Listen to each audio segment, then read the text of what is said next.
Slay the girls के previous episode में हमने देखा था कि क्वे को हेल्प करने के लिए उसका प्रोफेसर उसके सामने प्रेजेंट हो चुका है और प्रोफेसर को मिस्टीरियस स्नेक वुमन के बारे में बहुत सारी चीजें पता थी। तो प्रोफेसर बताते हैं कि ये लड़की दरअसल में एक इल्यूजन आर्ट का इस्तेमाल कर रही है, जिसके चलते तुम बहुत ही ज्यादा कंफ्यूज हो रहे हो। दरअसल हम अगर इसके इल्यूशन को तोड़ देंगे तो हम इसके चंगुल से बच जाएंगे और उसमें हमें ये बहुत सारे आइस में से उसके रियल आई को ही डिस्ट्रॉय करना पड़ेगा। अब प्रोफेसर अपने सारी चूहे की मदद से 3 रियल आई को ढूंढने लगते हैं और मिलने के बाद सारे आइस को वो डिस्ट्रॉय कर देते हैं, जिसके चलते वो सरपेट वुमन बहुत ही बुरी तरीके से घायल हो जाती है। लेकिन अभी भी उसके बॉडी के अंदर इतना ज्यादा ताकत था कि वो कुए के सामने सही सलामत खड़ा था। लेकिन कुए भी पीछे नहीं हटता और अपने बॉडी में goddess of night and Mikaal का मिक्स पावर को इस्तेमाल करता है और ये पावरफुल स्लाश अटैक की वजह से सामने प्रेजेंट हुए वो लड़की बहुत ही ज्यादा घायल हो जाती है। लेकिन वो लड़की के मरने के साथ साथ उसके बॉडी से कुछ और निकलता है जो कि कुए के बॉडी के अंदर घुस जाता है और उसके बॉडी में घुसते ही वो कुछ रिएक्शंस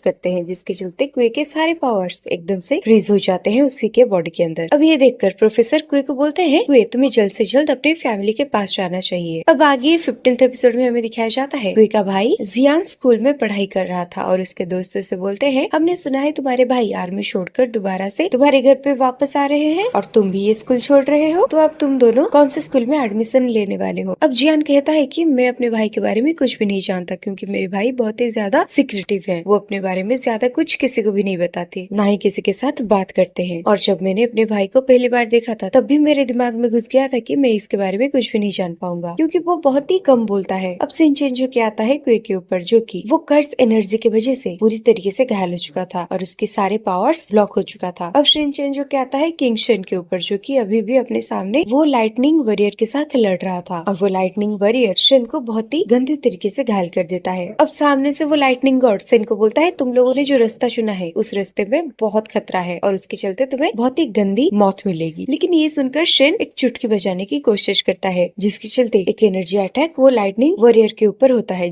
और वो खिसकते हुए बहुत पीछे चला जाता है और कहता है कि ये क्या, हम लोग के आसपास कोई एक 4th रियलम का गॉड है। अब हमें दिखाया जाता है चीफ युआन को और सामने प्रेजेंट हुआ वो लाइटनिंग वॉरियर को बोलता है कि तुम अपने रियल एबिलिटीज की वजह से थोड़ा ज्यादा ही यहाँ पर पंख फैला रहे हो। लेकिन शन बोलता है कि युआन आप यहाँ पर क्या कर रहे हैं। अब लाइटनिंग गॉड अपने सामने युआन को देख के बोलता है, तुम भी मेरे सामने कुछ नहीं हो, और वो अपनी चुटकी में एक बिजली प्रिपेयर करने लगता है और वो सीधे के सीधे वो लाइटनिंग एबिलिटी को युआन के ऊपर हमला कर देता है। अब इसी टाइम पर युआन बोलते हैं कि शन मैं इसको होल्ड करता हूँ, तुम यहाँ से भाग जाओ। ये कहते ही युआन अपने पावर्स के जरिए वो लाइटनिंग को रोकने की कोशिश करते हैं और लोग भी लेते हैं। और इधर वो अपने स्टूडेंट शन को बोलते हैं, तुम्हें जल्द से जल्द क्रश रिवर ब्रिज में जाना होगा, क्योंकि वहाँ पे तुम्हारे लिए कुछ चल रहा है। ये सुनकर शन वहाँ से भागते हुए जाने लगता है और दोबारा से वो लाइटनिंग वॉरियर हवे में आ जाता है और युआन के ऊपर एक पावरफुल थंडर अटैक करता है। अब युआन काफी स्पीडली भागते हुए वो लाइटनिंग वॉरियर के सामने टकराते हैं और पीछे से बायली और काओ अपने कैप्टन को चीयर अप कर रहे थे। अब सीन चेंज होके आता है नाइट वॉचर्स के कैप्टन के ऊपर, जो कि पानी में डूब रहे होते हैं। अचानक से वो कैप्टन के अंदर मौजूद एक बॉक्स में हलचली होती है, जो कि पता नहीं कई सालों से शिल पड़ा हुआ था, जिसके चलते कैप्टन के अंदर एक नया जान आ जाता है और वो पानी से निकलते ही अपने सामने प्रेजेंट हुए वो इविल गॉड के बंदे के ऊपर टूट पड़ते हैं और उसके ऊपर एक के बाद एक अपने तलवार की मदद से अटैक करने लगते हैं। ये देखते हुए वो इविल चर्च का बंदा हाउशान उसे कहता है कि तुम्हारी जिंदगी पूरा का पूरा बेकार है, तुम अभी भी अपने बॉडी के फुल स्ट्रेंथ को इस्तेमाल नहीं कर पा रहे हो। ये बोलते हुए हाउशान थोड़ा बहुत कैप्टन को इंजर्ड कर देता है, जिसके चलते कैप्टन के घाव से जो खून निकलते हैं, हाउशान वो खून को एक नीडल का रूप देते हुए दोबारा से कैप्टन के ऊपर थ्रो करता है। लेकिन इधर कैप्टन भी काफी इजीली वो सारे नीडल्स को डिस्ट्रॉय कर देते हैं। अब हमें दिखाया जाता है कैप्टन जैसे हारी मान चुके थे, लेकिन इसी टाइम पर वो नीडल का अटैक से कैप्टन को कोई पीछे से बचा लेता है, क्योंकि ये पावर्स होते हैं होंगजी के। अब होंगजी काफी स्पीडली कैप्टन के सामने प्रेजेंट हो जाता है और हाउशन को पीछे ढकेल देता है और अपने स्पीयर के जरिए वो एक के बाद एक अटैक करने लगती है वो नाइट वॉचर के मेंबर के ऊपर। अब एक के बाद एक सारे नाइट वॉचर के टीम मेंबर वहाँ पे प्रेजेंट हो जाते हैं और इधर हाउशन बिल्कुल ही अकेला पड़ गया था। फिर कैप्टन अपने पूरे टीम को बोलते हैं कि चलो हम अब अपना मिशन कंप्लीट करते हैं। ये बोलने के साथ ही वो सबके सब एक के बाद एक हाउशन के ऊपर हमला करने लगते हैं। अब नाइट वॉचर के सारे टीम मेंबर्स एक के बाद एक हाउशन के ऊपर अटैक करते हैं और ऊपर से नाइट वॉचर का स्नाइपर मैन दूर से ही ईगल चर्च के वो बंदे के ऊपर अपने गोलियों की बरसात कर रहा था। लेकिन हाउशन अकेले ही सबके ऊपर भारी पड़ने लगता है, लेकिन उसको किसी के ऊपर अटैक करने की मौका नहीं मिल रहा था, क्योंकि उसके ऊपर हर एक बंदा हमला करे जा रहा था। वहाँ पे प्रेजेंट हुए हर एक बंदा बहुत ही ज्यादा एक्सपीरियंस था, जिसके चलते हाउशन को बिल्कुल भी मौका नहीं देते उनके ऊपर हमला करने की। अगर हाउशान एक वॉरियर को मारने की कोशिश करता, इसी टाइम का फायदा उठा के दूसरा वॉरियर भी उसके ऊपर टूट पड़ता, जिसकी वजह से ऐसा लग रहा था हाउशान एकदम से एक चंगुल के अंदर फंस चुका है। इतने में दूर से स्नाइपर मैन हाउशान के ऊपर एक बड़े से रॉकेट से हमला कर देता है, लेकिन हाउशान जैसे तैसे करके खुद को बचा लेता है और इतने में ही शाओनान उसे पकड़कर ठंडे पानी में कूद जाते हैं और हमें वहाँ पर एक बड़ा सा एक्सप्लोड दिखाया जाता है। ये देखकर सब लोग डर से गए थे, क्योंकि उनको डर लग रहा था कहीं नान भी ये एक्सप्लोड के चलते कमजोर तो नहीं हो गया, लेकिन अभी भी शाओनान वो पानी में से बाहर आता है। अब दूसरी तरफ हमें दिखाया जाता है हाउशान के पास एक छोटा सा हेयर क्लिप आ जाता है जो कि उसी की गर्लफ्रेंड की होती है, और वो जब उस क्लिप को टच करता है उसके बॉडी में जो भी इंजरीज थे वो सब एकदम से गायब हो जाते हैं और वो अपने मून पावर को एक्टिवेट करते हुए वो पानी से ऊपर आ जाता है और नीचे जो भी बर्फ के टुकड़े थे वो एकदम से हवा में जाने लगते हैं पानी के साथ। अब देखते ही देखते जैसे ही हाउशान ऊपर आता है वो उन लोगों से कहता है कि तुम सब मिलकर भी मेरा बाल बांका नहीं कर पा रहे हो, ना ही अब मेरा कुछ नुकसान पहुंचा सकते हो, क्योंकि मैंने अपनी फुल स्ट्रेंथ को एक्टिव कर दिया है। ये बोलते ही वो मून की तरफ देखता है और मून का पूरा पावर अपने हथेली में ले आता है, जिसके चलते आसमान पर काली बादल छाने लगते हैं और तूफान आने लगता है। और अब हमें दिखाया जाता है वहाँ पे तेज हवा के साथ एक बड़ा सा टोर्नाडो भी क्रिएट हो जाता है। इसी टाइम पे हाउशन बोलता है कि हम इविल चर्च के बंदे पता नहीं कब से चाहते थे इस जगह पर एक बड़ा सा तूफान आए, और आज तुम सब ने अपनी आंखों के सामने ये पूरे के पूरे चेन्नन सिटी को डिस्ट्रॉय होते हुए देख सकते हो। अब इसी टाइम पर नाइट वॉचर के कैप्टन बोलते हैं हाउशन यहाँ पर एक स्ट्रॉन्ग आई को क्रिएट करने की कोशिश कर रहा है, और अगर ये स्ट्रॉन्ग आई क्रिएट हो गया तो फिर सब कुछ बर्बाद हो जाएगा। अब हमें दिखाया जाता है कैप्टन बहुत ही ज्यादा सीरियस हो जाते हैं, जिसके चलते वो अपने पावर्स को बढ़ाते हैं और उनके कॉन्सियसनेस में जो एक बॉक्स होता है ताला लगा हुआ वो अपने आप ही खुल जाता है। और इधर हमें दिखाया जाता है कैप्टन के पीछे एक बड़ा सा स्पिरिट प्रेजेंट हो चुका था और वो अपने स्पिरिट के पावर के साथ सामने प्रेजेंट हुआ इविल वॉरियर के ऊपर हमला कर देते हैं। लेकिन ये सब देखने के बावजूद हाउशन काफी चिल होके ऊपर ही मौजूद था और नीचे से जब होंगजी आगे बढ़ने की कोशिश करती है उसे शाओनान रोक देता है और बोलता है कि ये सिचुएशन में हम लोग कुछ भी नहीं कर सकते। और यहाँ पर कैप्टन एक के बाद एक अपने पावर्स को बढ़ा ही जा रहे थे और कैप्टन जैसे ही अपने तलवार के साथ इविल चर्च के बंदे के ऊपर हमला करते हैं हाउशन उनको रोकने की कोशिश करता है, लेकिन हाउशन उनको रोक नहीं पाता क्योंकि हाउशन अपने बस एक ही हाथ का इस्तेमाल कर रहा था। अब सिंचन जो कहता है शेन के ऊपर जो कि खुद को बचाने के लिए एक बिल्डिंग के ऊपर चढ़ रहा था। अब सिंचन जो कहता है हाउशन के ऊपर जो कि अपने सामने प्रेजेंट हुआ कैप्टन को बोलता है कि एक बार अगर ये स्ट्रोमाई क्रिएट हो गई तो फिर ये शहर एकदम से डिस्ट्रॉय होकर रह जाएगा, और अगर तुम ये शहर को नहीं बचा सकते तो फिर तुम कुएं को क्या ही बचाओगे। ये सुनते ही कैप्टन को बहुत ही ज्यादा गुस्सा आता है और वो अपने तेज गुस्से के साथ अपने चेन टेक्निक से सामने प्रेजेंट हुआ वो इविल चर्च के बंदे के ऊपर अटैक करने लगते हैं और उस बंदे को चारों तरफ से अपने चेन से जकड़ लेते हैं। लेकिन हाउशन अपने पावर की मदद से एक ही सेकंड में वो सारे चेन का टुकड़ा टुकड़ा कर देता है और मून एनर्जी को एक सेकंड में हवा में ऊपर उछाल देता है, जिसके चलते वो स्ट्रॉन्ग और भी ज्यादा स्ट्रॉन्गर हो जाता है और वहाँ पे हवा इतना ज्यादा स्पीडली मूव करने लगता है कि उसके आसपास के लोग एक जगह खड़े भी नहीं हो पा रहे थे। ये देखकर कैप्टन और भी ज्यादा भड़क जाते हैं और वो बोलते हैं मेरे पास शायद अब एक ही रास्ता है, शायद मुझे अब सिर्फ एक ही मौका मिलेगा। ये बोलते ही वो अपने फुल स्ट्रेंथ को वहीं पर ही एक्टिवेट कर देते हैं और हम देखते हैं उनके पीछे वो जो स्पिरिट मौजूद होता है वो एकदम से बड़ा हो जाता है और वो कैप्टन के साथ साथ उड़ने लगता है। अब वो दोनों ही आसमानों में उड़ते हुए हाउशन के ऊपर हमला करने के लिए जाते हैं, लेकिन सामने से हाउशन बोलता है तुम्हारी तबाही तुम्हारे सामने खड़ा हुआ है, तुम अकेले कुछ भी नहीं बिगाड़ सकते मेरा। इतने में वो नजर देता है शेन के ऊपर जो कि बहुत ऊपर चढ़ गया था और शेन को इतना ऊपर देख नाइट वॉचर के सारे बंदे काफी हैरान हो जाते हैं और सोचते हैं ये बंदा इतना जल्दी यहाँ पर कैसे प्रेजेंट हो गया। अब शेन ऊपर आते ही बोलता है कि मैंने पहले भी कहा था मुझे हल्के में मत लिया करो, चलो ये एयर प्रेशर को अब मैं खुद अपनी टेक्निक से हैंडल करता हूँ। अब जब शेन हवे में एक चुटकी मारता है जिसके चलते उसके आसपास के जो भी स्ट्रोम होते हैं वो एक ही सेकंड में खत्म हो जाता है, जैसे कि कुछ टाइम पहले वहाँ पर कुछ था ही नहीं। ये देखकर हाउशन भी एकदम से सरप्राइज हो जाता है और इसी टाइम का फायदा उठाते हुए कैप्टन अपने दोनों ही पावरफुल स्वॉर्ड के साथ हाउशन के ऊपर हमला कर देते हैं और उसको मार देते हैं और दोबारा से कैप्टन अपने बॉडी के अंदर के वो स्पिरिट को अंदर ले जाते हैं। और अब हमें दिखाया जाता है हाउशन एकदम से बुढ़ा हो चुका था, उसके सारे बाल सफेद हो गए थे और वो बहुत ही ज्यादा वीक लग रहा था। अब वो अपनी गर्लफ्रेंड के बारे में बड़बड़ाते हुए बोलता है कि मैं तुम्हें लास्ट टाइम के लिए देखना चाहता था, और इतने में ही हाउशन रोते हुए अपने घुटनों के बल बैठ जाता है और इसी टाइम पर कैप्टन उसके पास आते हुए बोलते हैं तुम डरो मत। दूसरी तरफ हमें उसकी गर्लफ्रेंड को दिखाई जाती है जो कि अपने पेरेंट्स के घर पे आ गई थी और अब सिंचन जो कहता है कुएं के आंटी के ऊपर जो कि जियान के साथ टीवी देख रहे होते हैं। इतने में ही जियान का पपी एक छोटा सा गन का ट्रिगर लेके आ जाता है। ये देखकर आंटी भी बहुत ही ज्यादा हक्के बक्के रह जाती है और पूछते हैं तुम ये कहाँ से लेके आ रहे हो। अब सिंचन जो कहता है इंस्पेक्टर युआन के ऊपर जो कि लाइटनिंग वॉरियर को हरा दिया था। उसके बाद वो बाइली और काव को पूछते हैं कि तुम दोनों यहाँ पर कर क्या रहे थे। अब बाइली और काव खुद को बचाते हुए बोलते हैं हम दोनों को आप गलत मत समझिए, हम यहाँ पर खुद से नहीं आए थे, हमारे बातों का यकीन कीजिए, हम लोगों को यहाँ पर कुए ही लाया था। अब सीन चेंज हो के आता है नाइट वॉचर टीम के कैप्टन के ऊपर, जो कि हाउशन को बोलते हैं फाइनली ये कहानी का अंत तो हुआ। अब हाउशन बोलता है कि ये जो हेयर क्लिप है मेरी गर्लफ्रेंड तक ये पहुंचा देना, और सामने से कैप्टन कहते हैं कि तुम टेंशन मत लो, हमारा टीम फौरन से यहीं पर ही पहुंचने वाली है। अब इसी टाइम पर वहाँ पे प्रेजेंट हुए हर एक इंसान को एक बड़ा सा झटका सा महसूस होता है। अब अचानक से पूरी शहर की लाइट एक सेकंड में गायब हो जाती है और सीन चेंज होके आता है इविल चर्च के मास्टर के ऊपर। वो कहता है कि मेरे ये 2 डॉग से बेहतर ये है कि मैं ये नए डॉग को रख लूं। ये 2 डॉग का मतलब ये होता है कि उसके 2 टीम मेंबर्स, उनके बदले वो कुए को रखेगा अपने काम में, क्योंकि कुए के अंदर अभी तक भी एक कर्ज एनर्जी प्रेजेंट है, और अगर ये कर्ज एनर्जी डिस्ट्रॉय हो जाएगा तो ये पूरा दुनिया ही तबाह हो जाएगा। इधर सीन चेंज होके आता है कुए के आंटी के ऊपर, और इधर कुए की आंटी और कुए का छोटा भाई जियान कोई एक चीज को ढूंढ रहे होते हैं। अब आंटी बोलते हैं कि मुझे अच्छे से याद है, मैं यहीं पर ही वो चीज को रखी थी, तो चलो मुझे लगता है मैंने उसको कहीं गिरा दिया है, अब हम बाहर देख के आते हैं। अब सीन चेंज होके आता है कुए के घर के बाहर की तरफ, जहाँ पर कुछ लोग इलेक्ट्रिक को रिपेयर कर रहे थे, लेकिन अचानक से वो सब के सब अपने सामान को छोड़कर अपने असली फॉर्म में आ जाते हैं, और हमें यहाँ पता चलता है कि ये सारे के सारे प्रोफेशनल किलर होते हैं। अब कुए भागते हुए उन सब के तरफ जा रहा था। मैं आपको बता दूं वो सब दरअसल में कुए की फैमिली को मारने के लिए ही जा रहे थे, और कुए अपने फैमिली को बचाने के लिए बहुत ही स्पीडली भाग रहा था, क्योंकि अब उसके बॉडी में कोई भी गॉड पावर्स नहीं है, जिसके चलते वो एक नॉर्मल ह्यूमन की तरह ही भाग रहा था। और इधर कुए की फैमिली को इसके बारे में कुछ भी पता नहीं था। अब इतने में जियान एक कैंडल को ढूंढकर जलाता है और बोलता है कि मुझे कैंडल मिल चुका है, लेकिन आंटी कहती है कि आज तो न्यू ईयर है, तो आज ये लाइट कैसे जा सकता है। इतने में रेडियो में एक अनाउंसमेंट होता है कि टेक्निकल इश्यूज के वजह से आज लाइट चला गया है, लेकिन इसका रिपेयरिंग काम चालू है। तब तक आप लोग न्यू ईयर की सेलिब्रेशन को जानने के लिए हमारे चैनल के साथ जुड़े रहिए, आप लोगों की लाइट बहुत जल्द आपके घर में आ जाएगी। अब इधर कुए भागते भागते अचानक से गाड़ी के साथ टकराने वाला होता है, वो बार बार बच जाता है और स्पीडली अपने घर की तरफ दौड़ने लगता है। जैसे ही वो अपने घर के बहुत करीब पहुंच जाता है तो वो देखता है वो सारे किलर्स उसी के घर की तरफ जा रहे हैं, लेकिन वो लोग जब कुए को देखते हैं अपने पीछे, वो वहीं पर ही रुक जाते हैं, और कुए अपने पीठ में जो चीज को लाया था उसको खोल देता है, और उसके अंदर 2 तलवार थे उसको बाहर निकालता है। ये देखते ही उसके सामने प्रेजेंट हुए सारे किलर्स कुए की तरफ हमला करने के लिए आ जाते हैं, और इधर कुए भी काफी स्पीडली अपने दोनों ही तलवार को लेकर उन लोगों के ऊपर अटैक करने के लिए चला जाता है। और हमें दिखाया जाता है कुए और वो किलर ग्रुप के बीच में एक फाइटिंग स्टार्ट हो चुकी है, जिसके चलते कुए अपने स्कोर स्किल का इस्तेमाल करते हुए उन सबके वार से खुद को बचा रहा था, लेकिन अभी के लिए वो सिर्फ एक नॉर्मल इंसान था, तो उसके सामने प्रेजेंट हुए सारे किलर्स उसके ऊपर भारी पड़ने लगते हैं। जैसे कि हम सबको पता है कुए रियल एज में बहुत छोटा है, तो उसके सामने प्रेजेंट हुए वो किलर्स उससे बहुत ही ज्यादा ताकतवर होते हैं। कुए अकेले ही अपने सामने प्रेजेंट हुए सारे किलर को रोकने की कोशिश कर रहा था, लेकिन वो लोग मिलकर अटैक कर रहे थे कुए की तरफ, तो कुए को उन लोगों से लड़ने में काफी दिक्कतों की सामना करना पड़ता है। इवन इफ वो सारे किलर्स कुए को बहुत ही ज्यादा जख्मी कर चुके थे। कुए एक बंदे से खुद को बचाता है तो दूसरा बंदा उसके पीछे से वार कर देता है। इसी तरह कुए के पीठ में कोई एक खंजर से खोप देता है, जिसके चलते कुए बहुत ही ज्यादा घायल हो जाता है। अब एक बंदा कुए को एक जोरदार लात मारकर बहुत पीछे ढकेल देता है, और इधर हमें दिखाया जाता है कुए की आंटी कुए को कॉल करने की कोशिश करते हैं, लेकिन वो सोचते हैं क्या अभी के लिए कुए फ्री होगा या मेरे कॉल को दोबारा से इग्नोर कर देगा। जैसे कि हम सबको पता है आज न्यू ईयर है, और कुए की आंटी को कुए को न्यू ईयर